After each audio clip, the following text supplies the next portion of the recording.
4 people are dead and 1 person has been wounded after a shooting inside a New York skyscraper.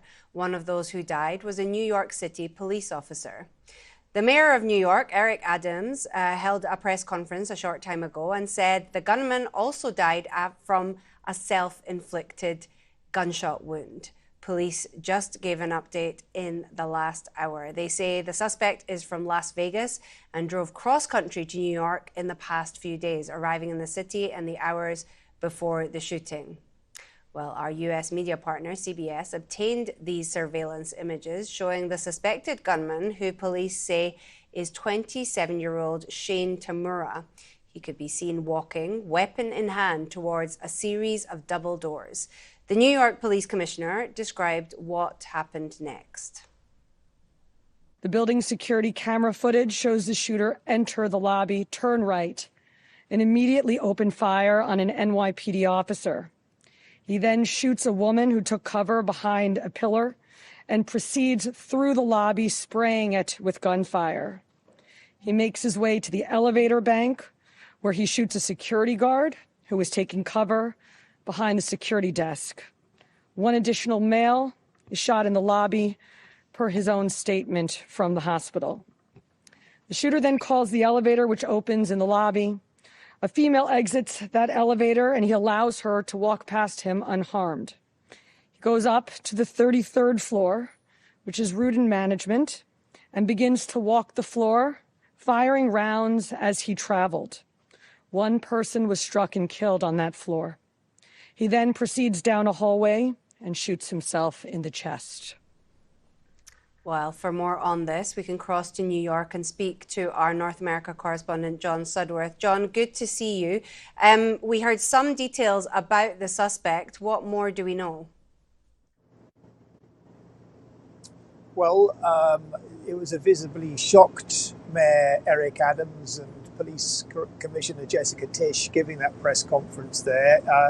They themselves said it never gets easy announcing the death of a New York police officer.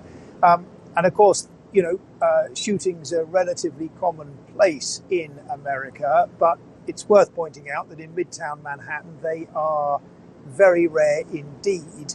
This is one of the most heavily policed pieces of territory in the United States, in a state with some of the most strict gun laws. So a real sense of shock in this city, especially seeing those images of the gunman walking into that building.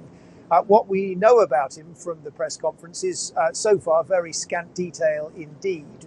We know he's 27 years old. We know that he took a very long car journey on his way to New York. The police commissioner saying that he passed through the states of Colorado, Nebraska, Iowa, Columbia, and New Jersey, entering New York City today, she said.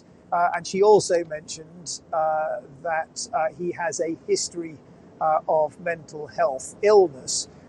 But obviously, those questions about motive, why New York, why this particular skyscraper? It is the headquarters of the NFL. A number of big financial companies in there as well. Whether that's connected or whether this was random at this stage, we simply don't know. Yeah, and John, we heard more about the police officer that lost his life along with a few other people that were in the building. What more do we know about this police officer? Well, as I say, the mayor very emotional announcing the death of this officer. Reports that there had been a police officer killed were already being carried by local and national media.